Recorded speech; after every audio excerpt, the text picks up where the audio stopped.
Fala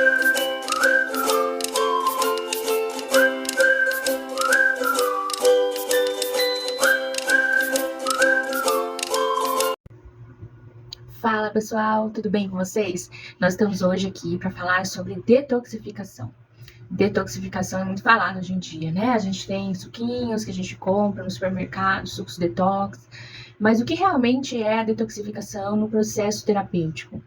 Quer saber mais sobre isso? Então fica ligadinho aqui no vídeo, já curte o vídeo, se inscreve no canal e compartilha com alguém que você acha que essa informação vai fazer sentido para essa pessoa e vai ajudá-la no processo dela de vida saudável também, ok?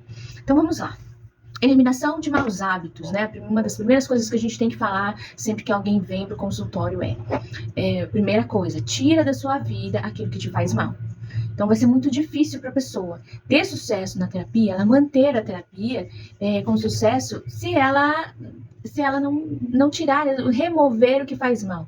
Tem até uma frase assim que diz, né, que assim, se você está sentado em cima de uma taxinha, se você sentar em cima de 2 taxinhas, tirar uma taxinha não vai resolver o seu problema de dor, né? Então, se você precisa levantar e tirar as 2, e se você não tirar, se você tirar só uma, você vai precisar de muito mais anti-inflamatórios para tirar a dor daquela taxinha que você deixou ali. Então, é importante a gente reconhecer as coisas que estão nos fazendo mal, aquelas que nos roubam energia, que nos roubam nutrientes, que nos roubam, né, nossa vitalidade, e removê-las do nosso dia a dia. Para sim a gente fazer coisas que fazem bem para nós e essas coisas a gente poder ter, né, o completo aproveitamento delas. Então, uma das primeiras coisas que eu falo é remover os industrializados, né? Os industrializados, totalmente, é muito difícil da gente remover da nossa vida, né? São poucas as pessoas que têm o privilégio de poder ter ali à sua disposição alimentos naturais, orgânicos, direto da terra o tempo todo para se alimentar. Então, os alimentos industrializados, eles fazem parte da nossa vida, da nossa realidade. E a gente não precisa demonizá-los. Então, assim, a gente coloca em 3 categorias, né? Tem os alimentos que são minimamente processados. Não são aqueles que são descascados, são aqueles que são tirados do campo, ensacados e vêm para nossa disposição, né? Para o nosso mercado, para nossas casas. Então, tem ali o feijão, tem ali alguns tipos de leite, tem alguns tipos de farinhas, né? Que são minimamente processados. Você pega ali umas frutas, né? Às vezes você compra fruta no mercado, a fruta tá ali já cortadinha, é minimamente processado. E aí você tem aqueles que são mais ou menos processados, né? Aqueles que você já tem mais algumas etapas e aqueles que têm muitas etapas de processamento. Alguns deles a gente não chama nem de alimento mais, né? A gente chama de produto alimentício. Por quê? Porque ele já perdeu completamente a característica principal, as características naturais de quando eles vieram da natureza. Eles já não têm mais aquelas características por completo. Eles perderam no meio do processamento. E no meio desse processamento acontece ali a adição ali de muito açúcar, muito sal, corantes que fazem mal para a saúde, aditivos, conservantes, aqueles que a gente chama de realçadores do sabor, né? Que vão viciar nossas papilas gustativas, aqueles hipersabores. Aí depois a gente vai comer uma fruta, né? Descascar uma fruta, uma banana, uma maçã, e a gente não vai ver graça nessas coisas mais. Por quê? Porque a nossa boca já está, nossas papilas gustativas já está acostumada com o hipersabor. Então é bom a gente evitar. A gente pode remover todos da nossa vida? Pode. Tem gente que consegue. Mas em algum momento ali você vai se ver tendo que comer aquilo. Nossa, aconteceu, eu tava na casa de alguém, é um sábado, eu fui no cinema, aconteceu alguma coisa, eu acabei comendo. Acabei comprando para comer. Legal, você pode comer em uma hora ou outra, aquilo não vai te fazer mal. Aquilo vai fazer mal é aquilo que a gente faz todos os dias, né? Que é ruim. Então, assim, só que o que a gente chama aí nessas horas? Redução de danos. A gente entra com a redução de danos. Você vai comer, mas quanto você vai comer?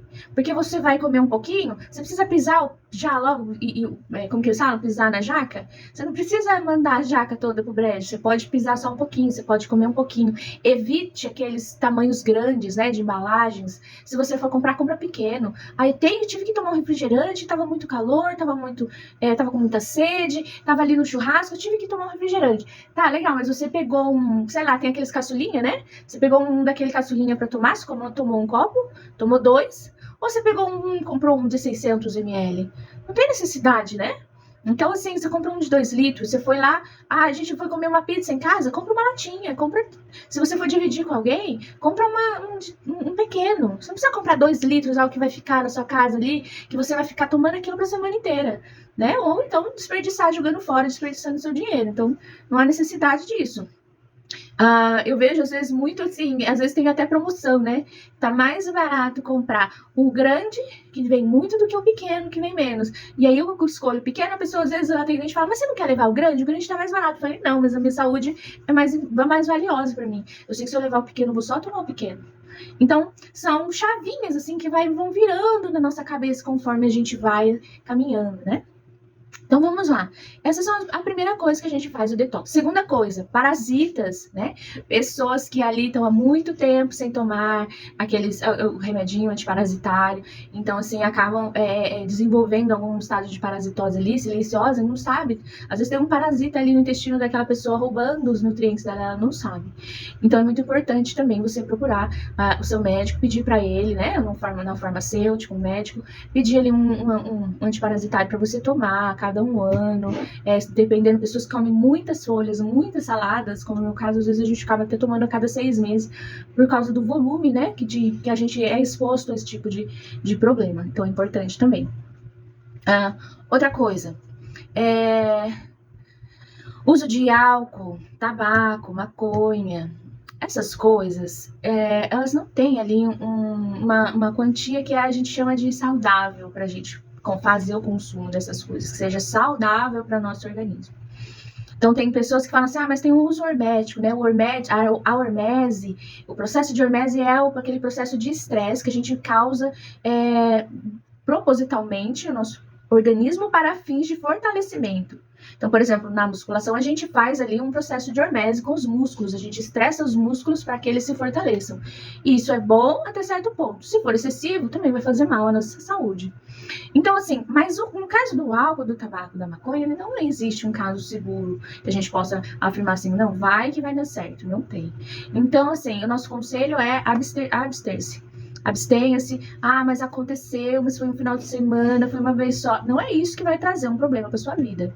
Mas se você fizer algo disso, fizer disso algo rotineiro, algo comum, isso vai começar a trazer problemas para o seu cérebro, problema para os seus órgãos, né? A maconha ali, ela tem um uso ali medicinal, então dependendo, ela tem um uso medicinal, mas os estudos que hoje em dia eu vejo muita gente falando, né? Muitos especialistas renomados falando sobre o TSH e tal, mas nos estudos, de fato, a gente vê que o êxito desse TSH, o sucesso desse tratamento, ele é muito próximo ao placebo, muito próximo assim, aos medicamentos que já existem. Então, ele é utilizado por algumas pessoas que sentem os efeitos colaterais fortes dos medicamentos. Então, para essas pessoas que têm efeitos colaterais piores do que eles que o TSH pode proporcionar, para essas pessoas há indicação, mas não são para todas. Então, é preciso ali ficar atento a esse tipo de coisa. Não adianta eu falar para você, não, fume maconha, que vai ser tudo bem. Não vai, principalmente se você tiver uma predisposição a transtorno mental. Se você tem ali uma predisposição à ansiedade, à depressão, se você tem uma predisposição, sei lá, à psicose, à paranoia, isso vai aumentar muito. E outra, você vai estar ali causando uma disfunção no seu sistema endógeno, seu sistema endocannabinoide, que ele é regulador dos nossos neurotransmissores. Então, você vai estar ali condicionando aos poucos a liberação dos seus neurotransmissores à utilização dessas substâncias. Então, você vai cada vez mais perdendo a sensibilidade, né? A sua produção endógena, você acaba ficando tedioso, a vida acaba ficando tediosa sem essas substâncias, né? Você precisa de cada vez mais para ser feliz, para dar risada, para desestressar, para se alegrar. Então você quer encaixar ali essas substâncias a cada momento da sua vida, porque você já se desensibilizou o seu sistema endocannabinoide, o seu sistema ali que regula os neurotransmissores, como dopamina, como serotonina e etc.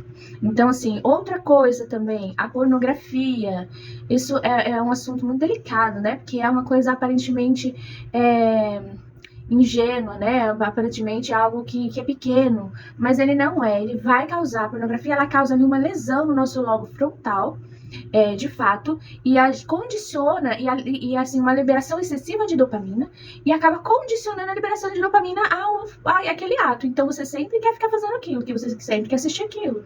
Então, assim, você vai depois ter alguma relação com sua esposa, seu marido, você não vai ser a mesma coisa. E aí você vai sentir falta, vai ser insuficiente, sempre insuficiente. Por quê? Porque a pornografia, ela faz liberar grandes quantidades de dopamina em nós. Então, o que a gente vai fazer na realidade não vai condizer com aquilo que você está tendo a partir dos seus estímulos visuais. Fora que toda a situação, né, de objetificação da mulher, de você ter mulheres ali drogadas, mulheres alcoolizadas, muitas vezes alcoolizadas para serem abusadas e fazerem coisas que elas, de repente, não se sentiriam à vontade de fazer, como se estivesse sã. Então, é muito complicado isso, é muito delicado, mas é algo que tem um efeito negativo na nossa vida, na nossa saúde, nas nossas relações interpessoais, nos problemas sociais das pessoas que têm. Então, o que a gente tem que fazer? Reconhecer o problema, identificar o problema e mudar atitudes ali que vão levar a gente a esse tipo de coisa. O seu problema é pornografia no banho? Então, sei lá, toma banho de porta aberta, né? Tentar assistir outro tipo de vídeo na hora que vai tomar banho, dá risada excelente para a saúde. Então, põe vídeos ali para você rir, que você vai dar gargalhada, você vai baixar seu cortisol, vai ser maravilhoso pro seu dia. Vai ser desestressante, vai ser engraçado, vai ser motivador. Então, trocar, né? Se você sabe que você bebe, você fuma, se toda vez que você bebe, você fuma, então você vai ter que rever, você vai ter que parar de beber. Evita situações em que você vê que você não vai resistir. Não, o churrasco pede bebida, então não faça churrasco não vá para churrasco todo final de semana. Você sabe que aquilo vai te fazer mal, que vai te levar para... Você não tem controle ainda sobre aquilo, então evite. E assim que você estiver mais fortalecido, né, que você estiver mais seguro do seu comportamento, aí você pode pensar em ir outra vez. Então, são coisas que a gente vai mudando, né? Outra coisa, uso excessivo de telas, a mesma coisa que a pornografia. Ela acaba liberando muita dopamina, a gente tem uma disfunção ali do nosso sistema dopaminérgico, e aí as outras atividades do dia a dia ficam chatas, ficam monótonas, né? A gente acaba ficando longe das telas, a gente fica irritado, a gente fica nervoso. Tem estudos falando que pessoas, assim, que ficaram um tempo sem beber água e sem redes sociais, sem acesso à internet. E quando passou algumas horas, eles preferiram ter acesso à internet do que ter acesso à água. Olha a importância que a gente dá a isso, não é? A esse mundo de relacionamento que a internet nos proporciona. Então é preciso ter parcimônia, ter cuidado para que isso não se torne realmente um vício excessivo que vai te fazer mal. Outra coisa, relacionamentos tóxicos. Isso é muito importante. É muito difícil, por exemplo, uma pessoa parar de fumar se ela tem ali do lado dela alguém que fuma o tempo inteiro. Isso vai ser muito difícil de acontecer. Então, um trabalho que a gente tem é dobrado. Tem que ser o de convencimento da pessoa que tá perto e a pessoa que ainda tá fumando. Então, ela sozinha parar enquanto tá fumando é muito difícil. E quando esse relacionamento ele é acompanhado de muitas brigas, o que acontece? Tem algumas pessoas que elas são viciadas em adrenalina. Então, brigar para elas não é como brigar para o resto do mundo, que a pessoa fica chateada, fica consternada, né? Fica ali com aquele coração que a gente fala coração pesado. Não. Aquela pessoa se alimenta das brigas, ela se alimenta da adrenalina da discussão, de falar e não sei o quê. Ela está se alimentando da briga enquanto você está se pesando. Aí você vai entrar numa guerra de braço, né? Com essa pessoa, pra ver quem que tá certo, quem que briga mais, quem que tem razão, você nunca vai ganhar. Porque essa pessoa tá se alimentando da briga enquanto que você tá sofrendo com ela. Então é uma guerra de braços que você nunca vai ser capaz de ganhar. Então, ou você tem que tirar essa pessoa da sua vida, ou você tem técnicas hoje em dia, né? Os psicólogos, a psicologia, ela nos traz técnicas pra gente lidar com pessoas, de repente, assim, no trabalho, pessoas que a gente não tem como cortar laços, mas a gente pode usar técnicas que podem nos ajudar com isso, a evitar esse tipo de conflito. Porque o que acontece? O conflito constante nos leva a um estado crônico de alerta. Nossa amígdala cerebral, que é aquela que ela define esse estado de alerta, o que acontece? Ela começa a ser inflamada, porque ela começa a ser muito ativada. Então, ela começa a entrar no estado de inflamação. Então, ela não desalerta mais, ela não descansa mais, ela tá o tempo inteiro mandando cortisol, produz adrenalina, produz noradrenalina. Ela tá o tempo inteiro te mandando para ficar em estado de luta e fuga, luta e fuga, luta e fuga. E se você passar muito tempo, ninguém consegue passar muito tempo nesse estado, né? Policiais, pessoas que passam, né, que entram nesse estado de alerta constante, passam por isso, pessoas da guerra, né, que voltam da guerra, sofrem muito com isso, porque elas já entraram num estado de estresse crônico, né? E com o tempo, os órgãos do corpo dela vai começar a mandar sinais, né? Ela vai ter problema ali de pâncreas, ela vai ter problema de pressão alta, ela vai ter problema de diabetes, ela vai ter problemas de fibromialgia, vai ter estresse pós-traumático, vai ter fobias, ansiedade, depressão. Não para mais a lista, não é? Uma coisa vai puxando a outra e o ciclo só vai aumentando, ele não diminui. Então é importantíssimo que você, se está passando por isso, encontre profissionais especializados. Na maioria dos estudos científicos hoje, tem ali, né, eles citam a terapia cognitiva comportamental como uma terapia de ouro, né, para esse tipo de tratamento. Eu gosto muito de falar também da logoterapia, né, que ela foi criada pelo Viktor Frankl, que foi, que esteve já, ele era um judeu, ele foi um judeu, psicólogo, médico e psicólogo alemão, que passou por 4 campos de concentração. Então ele relata ali, né, ele tem ali muitos livros, estudos falando das experiências dele nesses campos de concentração em ambientes de extremo estresse e como ele conseguiu sobreviver a tudo isso, como ele conseguia manter a mente firme diante de tudo isso, né? Então é muito legal a logoterapia também para você conhecer e até conhecer a vida desse médico alemão, chama-se Viktor Frankl. Então é importante ter esse acompanhamento, né? Para que você consiga se restabelecer, trazer de volta o seu estado de equilíbrio. Então, uma das coisas que podem te ajudar também, nesse caso, é estabelecer a gratidão, né? A oração, a gratidão. A oração, ela enche nosso lobo pré-frontal de sangue, né? Ela irriga o nosso lobo pré-frontal, que são aqueles que é o de tomada de decisões, responsável pela nossa tomada de decisões. Então, nesses momentos, quando a gente reconhece a ajuda de alguém, a gente agradece pela vida, né? Começa agradecendo por tudo que você tem, sendo grato, tendo satisfação com o que você já tem, por mais que não seja muito, por mais que não seja como você queria ainda, mas você ser grato e satisfeito com o que você tem é muito bom para a sua saúde cerebral e para a sua saúde por inteiro, porque isso traz para você a melhor capacidade para tomar decisões. A oração, a mesma coisa. A gratidão aumenta, né, esse fluxo sanguíneo na região do lobo pré-frontal também, ela diminui até 28% o cortisol nosso sanguíneo. E também o açúcar no sangue, a pressão arterial, todos os benefícios, né, que a gente tem por baixar o cortisol.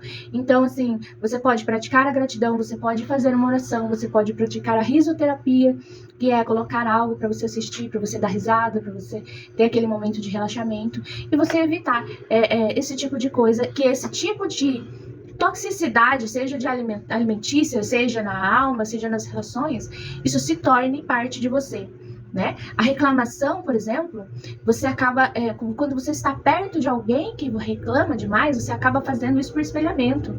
Então, tão forte que é a reclamação. E conforme você vai deixando, e se deixando reclamar, você já faz isso no automático, você nem precisa pensar mais, tem uma hora que você já está reclamando. As pessoas já até sabem a sua reação, né? Fala assim, vai falar para aquela pessoa, ela já vai reclamar. Porque elas sabem que é já um comportamento, o cérebro já fixou aquele comportamento em você. Então isso é muito triste, porque ela causa lesões no hipocampo, que é responsável pela nossa memória. E essas lesões, elas aumentam o açúcar no sangue, aumenta o cortisol, aumenta a pressão sanguínea, aumenta o risco de AVC e de Alzheimer. Olha o quão sério que é você ter uma vida de reclamação constante, você viver espelhando comportamento perto de pessoas que também reclamam constantemente. Então, convido você para uma reflexão aqui sobre a forma que você tem vivido. Se você precisar, assista o vídeo novamente. Eu sei que, assim, da primeira vez, às vezes é muita informação, a gente não consegue pegar tudo, a gente não consegue se lembrar de tudo, mas eu preciso estar gravado aqui agora. Você pode assistir quantas vezes você precisar, de tempos em tempos, e se relembrar, de não se acostumar, né? Dizem que a gente se acostuma a qualquer coisa, né? Até mesmo as coisas ruins. Que você não se acostume às coisas ruins, porque uma hora ou outra os seus órgãos, o seu corpo vai sofrer, e ele vai mandar mensagens para você, através de sintomas, de dores, de doenças, pedindo para que você mude seu estilo de vida. O próprio câncer, né? Tem uma linha de pensamento que diz que o câncer, ele é um pedido, ele é um alerta do seu corpo, ele é um pedido do seu corpo para que você mude o seu estilo de vida. Então, que a gente não precise chegar, né, a esses extremos, para que a gente se dê conta de que o que a gente está fazendo, aonde a gente está andando, com as pessoas que nós estamos andando, os nossos hábitos estão nos fazendo mal. A gente possa ter esse discernimento hoje, viver com uma moderação, né, e buscar o que é saudável para nós. Então, se você gostou, se foi útil para você essa informação, não esquece de curtir o vídeo, de enviar para alguém que essa informação vai transformar a vida dela, tá bem? Obrigada por assistir e até mais.